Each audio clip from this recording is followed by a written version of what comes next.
मौलाना फजल रहमान की तरफ मैं सिर्फ एक बात कहना चाहता हूँ कि ये जितना इस्लाम को नुकसान पहुँचा रहा है ना, कोई दुश्मन नहीं पहुँचा सकता।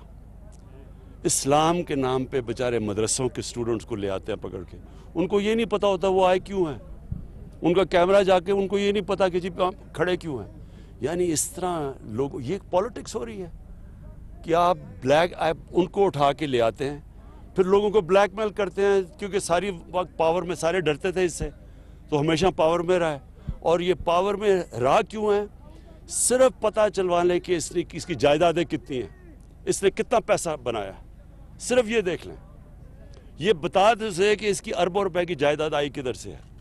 तो वही कोशिश है, एक इसकी दो कोशिश है, एक वापस आना पावर में किसी तरह ताकि फिर पैसा बनाए, और दूसरा ब्लैकमेल करना ताकि मैं इसे इतना खौफजदा हो जाऊं कि ये हम इसको एनआरओ दे दें। ये सारे एनआरओ का ड्रामा कर रहे हैं, और पब्लिक आप हमारी पब्लिक को ये अंडर एस्टिमेट करते हैं। हमारी पब्लिक वो है जो समझदार है, वो अगर हमारी कोई करप्शन बचाएगा, जो लोगों का पैसा लूटेगा उसके खिलाफ तो निकलेंगे, लेकिन किसी की चोरी बचाने के लिए पब्लिक नहीं निकलने लगी। अब मैं आपको आता हूँ ये फॉरेन फंडिंग केस के ऊपर। मैं बड़ा शुक्रगुजार हूँ इस ऑपोजिशन का कि इन्होंने ये केस उठाया है। मैं चाहता हूँ कि अब सबके सामने आए कि तहरीक इंसाफ की फंड रेजिंग किधर से आई, और ये मौलाना फजल रहमान की किधर से आई, और ये दो पार्टीज की किधर से आई। सबका दूध का दूध पानी का पानी होना चाहिए। पता होना चाहिए कि एक पाकिस्तान में पार्टी है जो वाकई पॉलिटिकल फंड रेजिंग करती है। ये जो हमें कहते हैं ना कि जी वो किसी यहूदी का नाम आ गया, पैसे कैसे इकट्ठे करते हैं सारी दुनिया के अंदर पॉलिटिकल पार्टीज। वो डिनर्स करती हैं, डिनर पे लोग आते हैं, लोग आके टेबल्स खरीदते हैं, उससे पैसे से वो पैसा होता है जो पार्टीज इकट्ठा करती है। सारी दुनिया में ऐसा ही। इन्होंने कैसा पैसा इकट्ठा किया ये बताएं। हमने हमारे पास 40,000 नाम हैं जिन लोगों ने पैसे दिए हुए हैं, और ये सारे, और ओवरसीज पाकिस्तानी फॉरेन फंडिंग नहीं है, हमारे ओवरसीज पाकिस्तानियों ने पैसे दिए।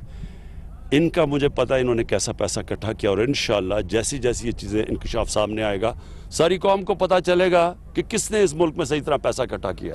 अच्छा सर, रिजवान गिलज़ई एक्सप्रेस न्यूज़ से हूँ। 2.5 साल आपकी गवर्नमेंट में हो गए। हमने देखा जो नेशनल इश्यूज़ आपने प्रायोरिटाइज़ किए और ख़ुद उनको आपने एक्सपीडाइट किया, उनके तो रिजल्ट्स आए, लेकिन अवाम का डायरेक्ट ताल्लुक आपकी सूबाई हुकूमतों से है। एक तासुर ये है कि हर चीज़ के लिए आपकी तरफ देखा जाता है, तो क्या जो सर्विस डिलीवरी के मामलात थे उसमें आपकी सूबाई हुकूमतें ज़्यादा बेहतर परफॉर्म नहीं कर सकती थी? अब 2.5 साल गुजर चुके हैं, वहाँ पे तो चले आपके बहुत सारे इश्यूज सिस्टम से रिलेटेड थे, लेकिन सूबाई हुकूमतों में आपके पास बेहतर भी था।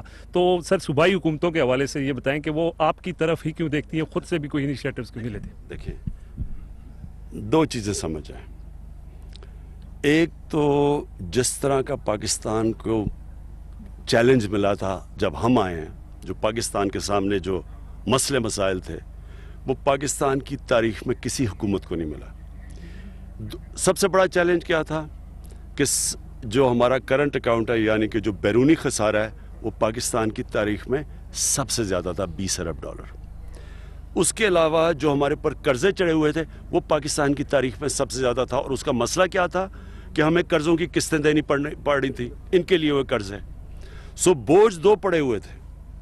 एक कि हमारा जो बैरूनी खसारा इतना बड़ा था कि उसकी वजह से हमारे रुपए पे प्रेशर पड़ा, क्योंकि जब जिस मुल्क के अंदर 60 अरब डॉलर की आप इंपोर्ट करें और 20 अरब डॉलर की एक्सपोर्ट करें, तो मुल्क तो क्राइसिस में आ गया। सबसे ज़्यादा प्रेशर, क्योंकि डॉलर की कीमत बढ़ जाती है, रुपया गिर जाता है। जब रुपया गिरता है तो मुल्क में हर चीज़ महंगी हो जाती है, खाने पीने की चीज़ें, दालें महंगी, घी बाहर से इंपोर्ट किया वो महंगा, तेल महंगा होता है तो बिजली महंगी, ट्रांसपोर्ट महंगा, सब चीज़ महंगी होती है। तो ये हमें तोहफा मिला था, नंबर 1। और नंबर 2 ये कि हमारा जो हमारी आमदनी है वो बहुत कम थी, खर्चे बहुत ज़्यादा थे।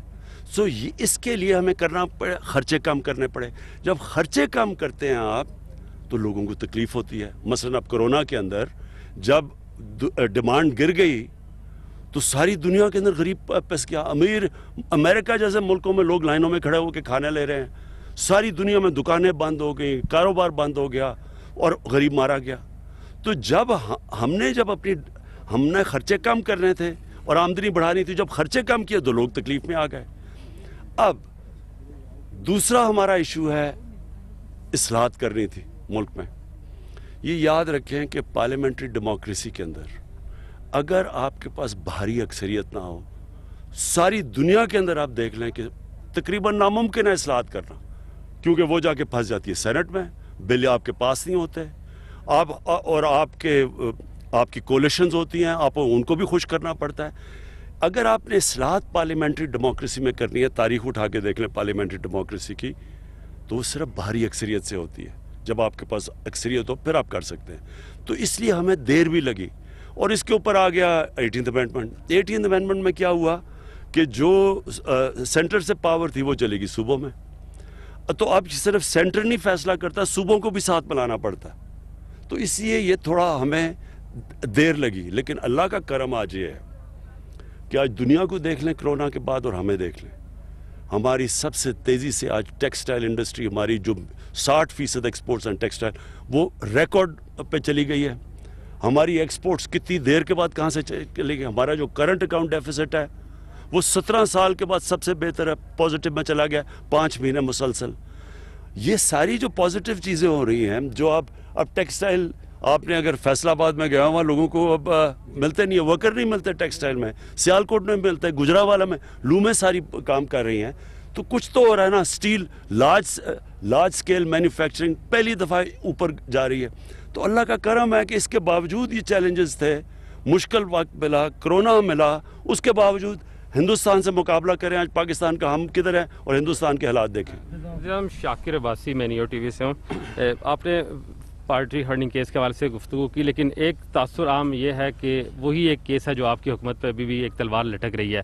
तो अगर अपोजिशन उस केस के फैसले के लिए सुप्रीम कोर्ट का रुख करती है और वहाँ से कहती है कि जल्दी फैसला ले लें, क्योंकि 7 साल 6 साल एक बड़ा टाइम होता है किसी फैसले के लिए, तो क्या कोई हिकमत अमली ऐसी है सुप्रीम कोर्ट में भी इस केस को डिफेंड करने की? मैं कहता हूँ इस केस की ओपन हेयरिंग होनी चाहिए। मैं चैलेंज करता हूँ, ये हेयरिंग होनी चाहिए कैमरा के ऊपर, यानी लाइव जानी चाहिए कौम को कि ये सारे बैठे हो, फजल रहमान बैठा हो, क्योंकि उसकी जो पार्टी तो फजल रहमान है ना, और उसके भाई, उसके साथ बैठा हो हमारे पीपल्स पार्टी, PMLN और तहरीक इंसाफ। मैं आज लोगों के सामने चैलेंज करता हूं कि एक पार्टी की सारी कौम को पता चलेगा, पहली दफ़ा पाकिस्तान की तारीख में एक पॉलिटिकल फंड रेजिंग अगर किसी पार्टी ने की, वो हमने किया।